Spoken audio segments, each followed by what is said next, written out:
Baik. Ini.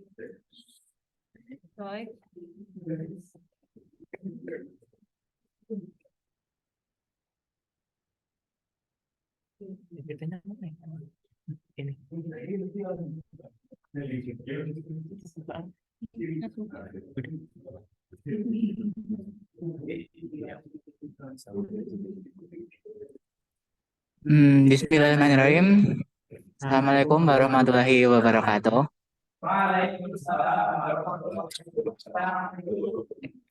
Oke, selamat pagi teman-teman. Amin, puji dan syukur kita panjatkan kehadirat Allah Subhanahu wa taala yang telah memberikan rahmat dan ridho-Nya sehingga kita semua dapat berkumpul di Zoom kali ini dengan keadaan sehat, selamat dan insya Allah sentosa.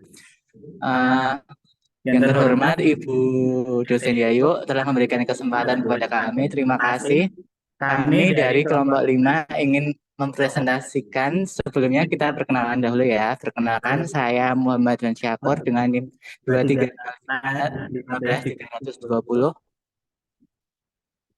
Saya Hanajaya Sumarno dengan NIM 230515325. Saya Rania Holid Bisir dengan NIM 23051530017. Saya Yasmina Alawiyah dengan NIM 2305151328. Saya Salma Nisa dengan NIM 2305513300019. Calvin Pratama dengan NIM 23051530036. Saya Kemal Septa Hizbullah dengan NIM 23051530042. Oke, jadi tadi tim dari kelompok kami. Lanjut.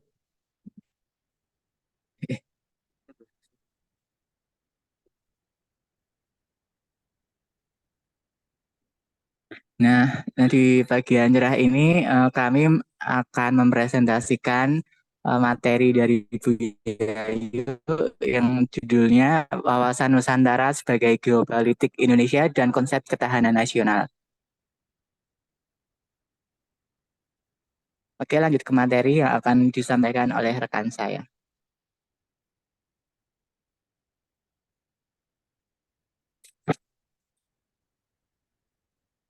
Yang pertama itu latar belakang. Wawasan Nusantara merupakan penerapan dari teori geopolitik bangsa Indonesia.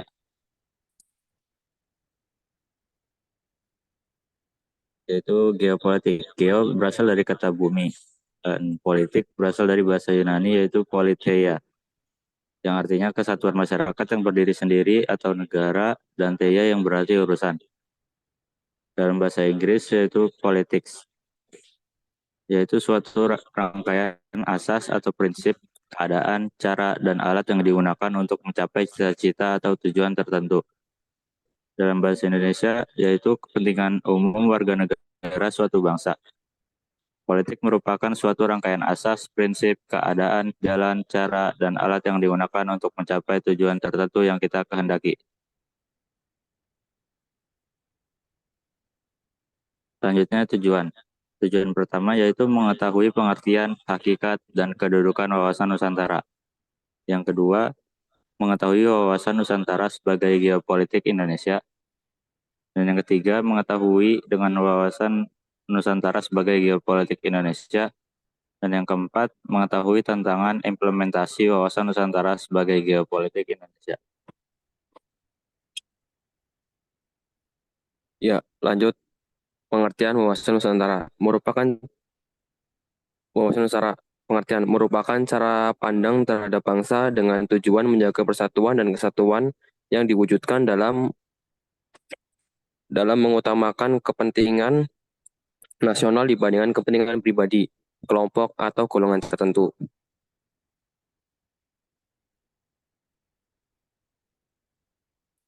Hakikat wawasan Nusantara adalah keutuhan dan kesatuan wilayah nasional, adalah persatuan bangsa dan kesatuan wilayah. Hakikat wawasan Nusantara diwujudkan dengan menyatakan Kepulauan Nusantara sebagai satu kesatuan politik, ekonomi, sosial budaya, dan pertahanan keamanan.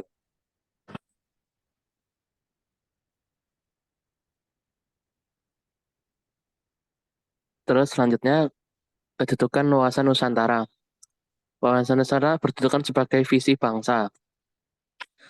Paradigma nasional kedudukan wawasan Nusantara adalah sebagai berikut.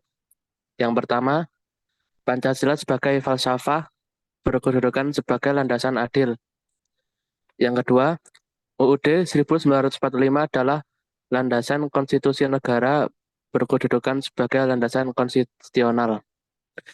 Yang ketiga, visi nasional yang berkedudukan sebagai landasan visional 13. Yang keempat, ketahanan nasional berkedudukan sebagai landasan konsepsional. Yang kelima, GBHN atau garis-garis besar haluan negara sebagai politik dari strategi nasional berkedudukan sebagai landasan operasional. Pengertian wawasan Nusantara sebagai geopolitik adalah cara pandang dan sikap bangsa Indonesia mengenai diri dan lingkungannya dengan mengutamakan persatuan dan kesatuan bangsa serta kesatuan wilayah dalam menyelenggarakan kehidupan bermasyarakat, berbangsa, dan bernegara. Tantangan implementasi, tantangan terbesar terletak pada kesadaran warga negara karena menyangkut sikap mental masyarakat.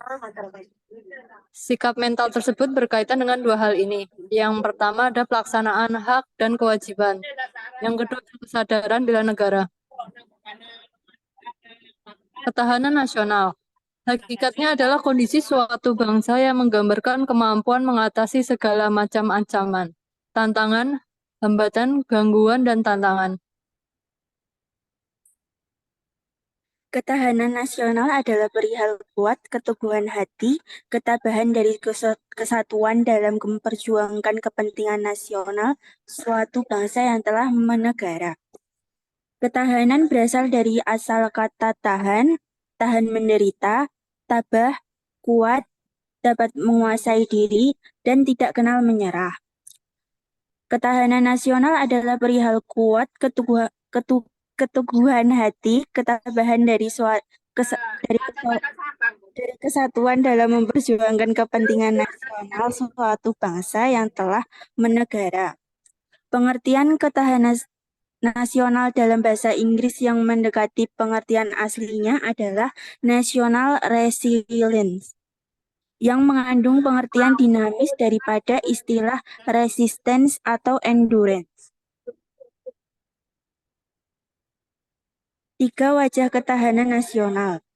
Yang pertama, ketahanan nasional sebagai kondisi dinamis mengacu kepada keadaan nyata real yang ada dalam masyarakat. Yang kedua, ketahanan nasional sebagai kondisi pengaturan dan penyelenggaraan negara diperlukan penataan hubungan antara aspek kesejahteraan. Dan yang terakhir, ketahanan nasional sebagai metode berpikir berarti suatu pendekatan khas ketahanan nasional yang membedakan dengan metode berpikir lainnya. Selanjutnya ada tujuan ketahanan nasional. Tujuan ketahanan nasional tertuang dalam pembukaan Undang-Undang Dasar 1945 yang mana memiliki tujuan untuk menjaga bangsa dan seluruh tumpah darah Indonesia untuk bisa mencapai ketentraman umum, berkehidupan bangsa, serta mengerjakan disiplin dunia dengan dasar kemerdekaan, pemufakatan, dan keadilan sosial. Lalu faktor-faktor yang berperan dalam meningkatkan atau mengurangi ketahanan nasional yaitu yang pertama ada faktor penguat. Faktor penguatnya ada 5. Yang pertama ada ideologi. Faktor yang mempengaruhi ketahanan nasional. Faktor yang mempengaruhi ketahanan ideologi adalah nilai dan sistem nilai. Yang kedua ada politik. Faktor yang mempengaruhi ketahanan politik ada banyak sekali, diantaranya kestabilan pemerintah, rule of law, kualitas pemimpin, toleransi politik, dan masih banyak lagi. Yang ketiga adalah sosial budaya. Sosial budaya sebagai salah satu faktor penguat ketahanan nasional, maka dalam pembangunannya tidak dapat lepas dari kondisi objektif masyarakat Indonesia, yaitu masyarakat yang multikultural. Yang keempat ada ekonomi. Ketahanan ekonomi adalah kondisi dinamik kehidupan perekonomian bangsa yang berisi keuletan dan ketangguhan yang mengandung kemampuan dalam mengembangkan kekuatan nasional, dalam menghadapi serta mengatasi segala ancaman, rintangan, gangguan, hambatan, serta tantangan yang berasal dari luar negeri dan dari dalam negeri. Yang terakhir ada pertahanan keamanan. Pemikiran bangsa Indonesia yang dilandasi kesadaran bela negara seluruh rakyat yang mengandung kemampuan memelihara stabilitas pertahanan keamanan negara yang dinamis, mengamankan pembangunan dan hasil, serta kemampuan mempertahankan kedaulatan negara dan menangkal semua bentuk ancaman seperti ancaman konvensional dan non-konvensional.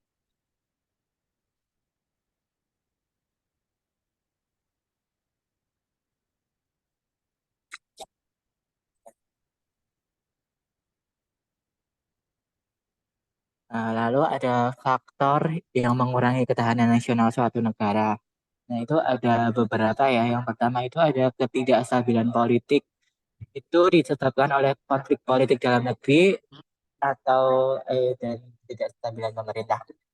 Lalu ada ancaman dari konflik bersenjata kayak terorisme atau kejahatan transnasional dapat mengancam keamanan nasional. Lalu krisis ekonomi yang serius dapat mengganggu kemampuan negara untuk memenuhi kebutuhan dasar warganya dan mempertahankan kekuatan ekonomi. Lalu ketidaksetaraan sosial dan ekonomi, perubahan iklim, bencana alam, dan degradasi lingkungan. Lalu ada ancaman cyber juga. Serangan cyber yang canggih dapat merusak infrastruktur kritis dan sistem komunikasi nasional.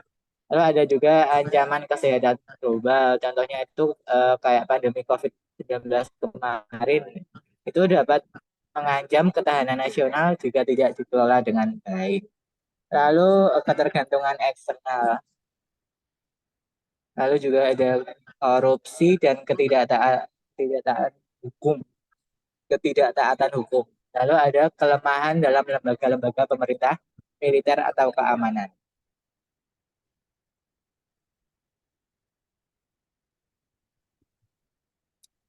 Oke, jadi segitu saja presentasi dari kelompok kami. Mungkin teman-teman ada yang berenang di kepala, silahkan ditanyakan kepada kami. Silahkan boleh speak up di VN atau di chat juga nggak apa-apa. Kita tunggu ya.